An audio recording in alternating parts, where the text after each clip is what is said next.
Herkese merhabalar. Hon bxiratın dersamaya duyem. Arkadaşlar A'dan Z'ye Kürtçe dil bilgisi serimizin ikinci dersi ile beraberiz. Bu dersimizin konusu oldukça önemli. Bu derste hem genel olarak dil öğreniminde hem de Kürtçe'de önemli bir yere sahip olan isim cümlesini öğreneceğiz. Kürtçe isim cümlesi kalıbını öğrenmek binlerce hatta milyonlarca Kürtçe cümleyi rahatlıkla kurabilmemizi ve anlayabilmemizi sağlayacaktır. Dil öğrenmek aslında ne çok kolay ne de çok zor bir iştir. Yeterince zaman ayırıp doğru usuller ile çalıştığımız takdirde Kürtçeyi de kolaylıkla öğrenebiliriz. Buradan sizinle paylaştığım dersleri dil eğitimi ile ilgili yapılmış bilimsel çalışmalardan elde edilen verilere göre hazırlamaktayım. Doğal bir öğrenim sürecinde çocukların veya bebeklerin önce isim cümlesini kurarak dil öğrenmeye başladıkları tespit edilmiştir. Birçok kitapta veya dil öğrenim setinde derslerin isim cümlesiyle başlamasının temel sebeplerinden biri budur.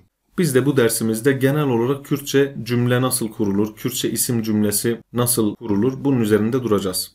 Şimdi dersimize başlayabiliriz. İsim cümlesinin genel tanımı şudur. Cümlede yüklem fiilden oluşmaz, yüklem isim ile birlikte bir yardımcı fiilden oluşur. Tabi bu biraz teknik bir tanım oldu. Daha basit ve net bir anlatım ile mesela Ali kitap okur cümlesinde okur yüklemdir. Kim okur? Ali okur. Ali öznedir. Neyi okur? Kitabı okur. Kitapta nesnedir. Burada bir fiil cümlesi vardır. Çünkü yüklemimiz okumak fiilinden oluşur. Bir iş, oluş, hareket bulunmaktadır. Ama mesela Ali bilgindir cümlesinde ise burada bilgindir. Kim bilgindir? Ali bilgindir. Yüklemimiz bilgin veya bilgindir. Burada iş, oluş ve hareket olmadığı için Ali bilgindir cümlesi bir isim cümlesidir. Veya bir diğer örnek mesela bu balıktır. Burada bir isim cümlesi bulunmaktadır arkadaşlar. Fiil yoktur.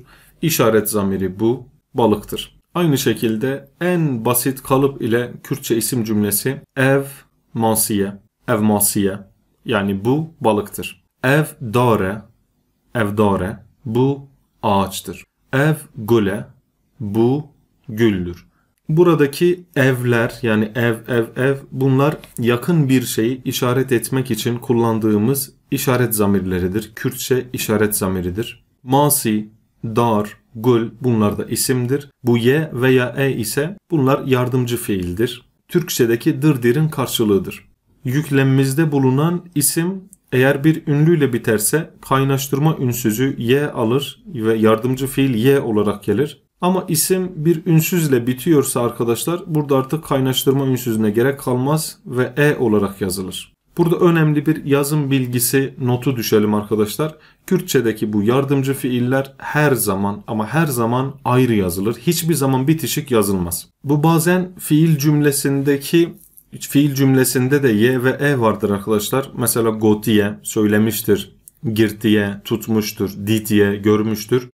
Oradaki y ve e'ler her zaman bitişik yazılır arkadaşlar. Fiil cümlesine geldiğimizde onlardan kısaca bahsedeceğiz. Aradaki farka da ineceğiz. Evet, az önceki örneklerimizde yakın nesneleri, yakın kişileri işaret etmek için kullandığımız ev zamirinden bahsettik. Şimdi de uzak olan şeyleri işaret için kullandığımız ev zamirinden bahsedeceğiz.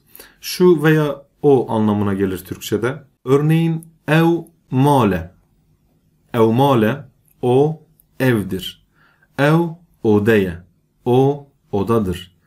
Ev xwendekare, o öğrencidir. Arkadaşlar bu bir kalıptır. Yani ev zamirinden sonra herhangi bir isim ve yardımcı fiili getirirseniz bu en basit bir isim cümlesi olur. Kısa bir isim cümlesi olur. Yani o şudur demiş olursunuz. Mesela ev kahveye dediğinizde o kahvedir olur. Veya bu şekilde birçok örneği kendiniz de yazabilirsiniz. Yorumlara da birkaç örnek yazabilirsiniz arkadaşlar. Evet arkadaşlar, soru cümlesi de isim cümlesi bağlamında değerlendirilir. Bu veya şu nedir dediğimizde bu bir soru cümlesi olur. Dersin başında çocukların doğal dil öğrenim sürecinden kısaca bahsetmiştik. İşte çocukların çok fazla kullandığı bir kalıp evçiye veya evçiye, yani bu nedir veya o nedir arkadaşlar? Bu Kürtçedeki isim cümlelerinde bulunan soru kalıbıdır arkadaşlar.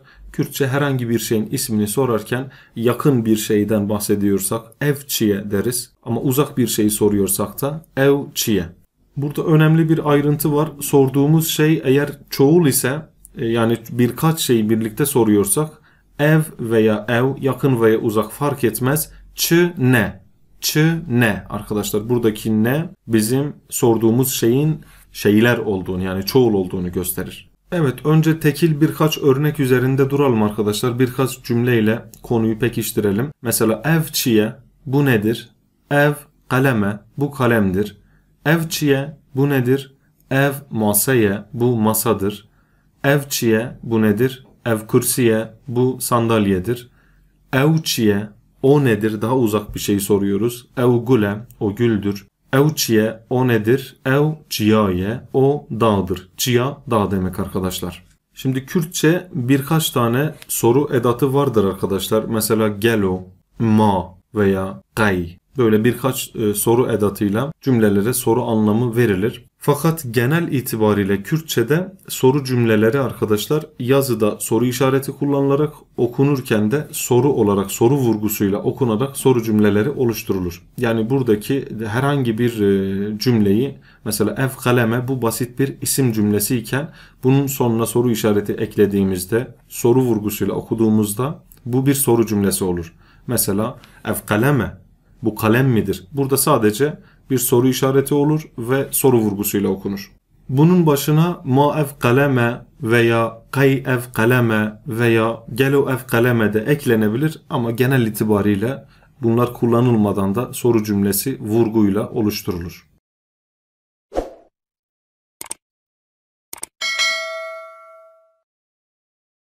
Evet, birkaç tane de çoğul örnek üzerinde duralım. Evçine. Arkadaşlar buradaki ne sorduğumuz şeylerin çoğul olduğunu gösteriyor. Ev derine, bunlar kapıdırlar. Evçine, bunlar nedir?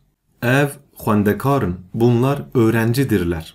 Evçine, onlar nedir? Ev malın, onlar evdirler.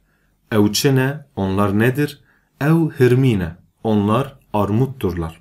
Şimdi de isim cümlesinde olumsuz cümle nasıl yapılır? Bu da çok önemli arkadaşlar. Bu veya şu kitap değildir dediğimizde Türkçe'de, yani değildir anlamını vermek, olumsuz bir anlam vermek için Türkçe'de çok basit bir ek vardır. Ne? Bu cümle kalıbı oldukça basit, kullanımı basittir. Mesela ev ne pencereye. Ev ne pencereye. Yani bu pencere değildir. Şu ne olmadığında penceredir olur ama ne geldiğinde pencere değildir anlamı verir. Ev ne masaya. Bu masa değildir. Ev, uzak bir şeyi işaret ediyorum. Ev ne telefone. O telefon değildir. Ev ne xwendekare. O öğrenci değildir. Burada aklımızda tutmamız gereken husus şudur arkadaşlar. Mesela ev masaya isim cümlesi iken olumsuzun her zaman yüklemden önce geleceğini arkadaşlar bilmemiz gerekiyor. Olumsuzluk ekini yüklemden önce getirdiğimizde cümle olumluyken olumsuz olur. Ev masaya, bu masadır. Ev ne masaya, bu masa değildir. Az önce değindiğimiz soru cümlesi kalıbıyla ilgili birkaç örneğe bakalım arkadaşlar. Mesela evdare, bu ağaçtır. Soru vurgusuyla okuduğumuzda aynı isim cümlesi soru cümlesine döner. Evdare, bu ağaç mıdır? Cevap nehir ev nedare. Şimdi burada ev nedare de diyebiliriz. Nehir de diyebiliriz. Nehir biraz daha nazik bir cevap olur. Ev male isim cümlesi. Ev male soru cümlesi. Beli ev male, bu da cevabımız. Evet, o evdir. Beli evet demek. Ere olarak da söylenebilir. Ere de, bele de, ikisi de evet anlamına gelir. Evet, Kürtçe'de en fazla kullanılan 3 soru edatını da geçmeyelim. Onlardan da kısaca bahsedelim. Gelo ev male, acaba o ev midir? Ma ev male, o ev midir? Kay ev male, o ev midir arkadaşlar? Gelo, ma ve kay, bunlar Kürtçe'de en fazla kullanılan soru edatlarındandır.